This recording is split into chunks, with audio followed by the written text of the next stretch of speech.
Hello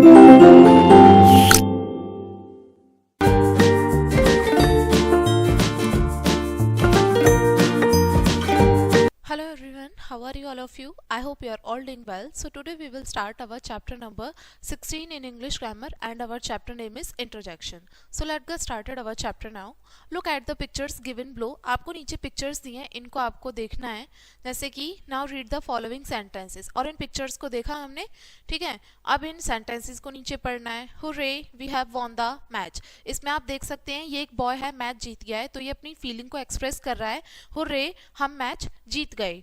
Bravo my boy well done. तो यहाँ पर ये पेरेंट्स हैं, ये अपने जो इनका बॉय है उनको ग्रीट कर रहे हैं, जैसे Bravo my boy well done, मेरे बच्चे तुमने अच्छा किया.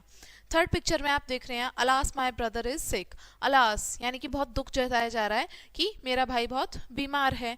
Oh what a wonderful picture. तो ये फोटोग्राफ क्लिक कर रहा है और ये अपनी फीलिंग एक्सप्रेस करते हुए कह रहा है oh what a wonderful picture.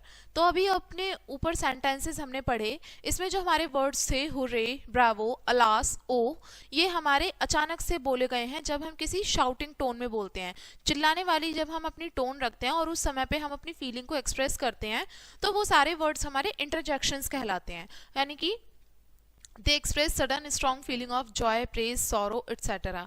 यानी कि इंटरजेक्शंस हमारे वो वर्ड्स होते हैं जिसके द्वारा, जिन वर्ड्स के थ्रू हम अपनी सडन फीलिंग शेयर करते हैं, चाहे वो हमारी खुशी की हो सकती है, दुख की हो सकती है, हम अपने मतलब बहुत ज़्यादा एक्साइटेड हो सकते हैं, तो कोई जॉय की हो गई, प्रेज हो गया, सॉरो हो गया, ग्रीफ हो गया. ये सारे हमारे मतलब इंटरजेक्शंस वर्ड में आते हैं जिसमें कि हम अपनी फीलिंग्स को सडनली मतलब शो करते हैं, दिखाते हैं. हमारे जो व्यूज़ हैं, हमारे जो थॉट्स हैं, जो हमारी फीलिंग्स हैं, सडनली हम उसको शेयर कर रहे हैं किसी भी चीज़ के जरिए, तो वो सारे वर्ड्स हमारे इंटरजेक्शंस कहलाएंगे. अब यहाँ समझते हैं इंटरजेक्शन की definition. And interjection is a word. Interjection हमारे वो वर्ड है that is shouted suddenly to express a sudden strong feeling. यानी कि जब हम चिल्लाते हैं, जिनको चिल्लाया जाता है, शाउट किया जाता है, अचानक से हमारी जो स्ट्रॉन्ग फीलिंग है, हमारी जो बहुत मजबूत भावनाएं हैं, उनको एक्सप्रेस करने के लिए, उनको प्रदर्शित करने के लिए, उनको दिखाने के लिए जब हम अचानक से चिल्लाते हुए अपनी फीलिंग्स को एक्सप्रेस करते हैं, उन सारे वर्ड्स को हम इंटरजेक्शंस कहते हैं. ठीक है, तो अब यहाँ पे पॉइंट्स टू रिमेंबर में समझते हैं इंटरजेक्शन क्या है. Interjection express sudden feelings, Joy, sorrow, hate etcetera. Interjections जो होते हैं, हमारी जो सडन फीलिंग्स हैं, चाहे वो खुशी की हो गई, दुख की हो गई, कोई नफरत की हो गई, ये सभी जो भावनाएं हैं, ये सारी हमारी इंटरजेक्शंस हैं. Each interjection is followed by an exclamation mark. और हमारी जो हर एक इंटरजेक्शन है उसको एक एक्सक्लेमेटरी मार्क या एक्सक्लेमेशन मार्क के जरिए उसको एक्सप्रेस किया जाता है, शो किया जाता है. After the exclamation mark the word start with a smaller letter. और एक्सक्लेमेशन मार्क के बाद में जो हमारे वर्ड्स होते हैं सेंटेंसेस में, जब हम उसको आगे कैरी ऑन करते हैं, तो वर्ड्स हमारे वो स्मॉल लेटर से लिखे जाएंगे.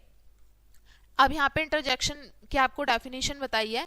इंटरजेक्शन हमारे वो वर्ड हैं जब हम अचानक से अपनी कोई तुरंत जो हमारी अचानक आने वाली जो भावनाएं हैं उसको हम एक्सप्रेस करते हैं, वो सारे वर्ड्स हमारे क्या कहलाते हैं, इंटरजेक्शन कहलाते हैं. तो ये हमारा चैप्टर था इंटरजेक्शन. ठीक है, इस चैप्टर में हमने समझा कौन कौन से वर्ड्स होते हैं हमारे. हुर्रे, ब्रावो, अलास, ओ, ये सारे वर्ड्स हमारे अचानक से फीलिंग को शो करने के लिए एक्सप्रेस किए गए हैं, तो यही हमारे इंटरजेक्शन कहलाएंगे. तो इस चैप्टर में सिर्फ इतना ही था. इंटरजेक्शन हमने समझा क्या होता है. ठीक है, हमारी जो सडन फीलिंग्स हैं, वही उनको जब हम किसी वर्ड्स के जरिए जब हम एक्सप्रेस करते हैं, तो वही हमारे इंटरजेक्शंस कहलाते हैं. देन आई होप आपको लेसन समझ में आ गया होगा. वीडियो को यहीं पे एंड करेंगे इसी चैप्टर के साथ में. And thanks for watching.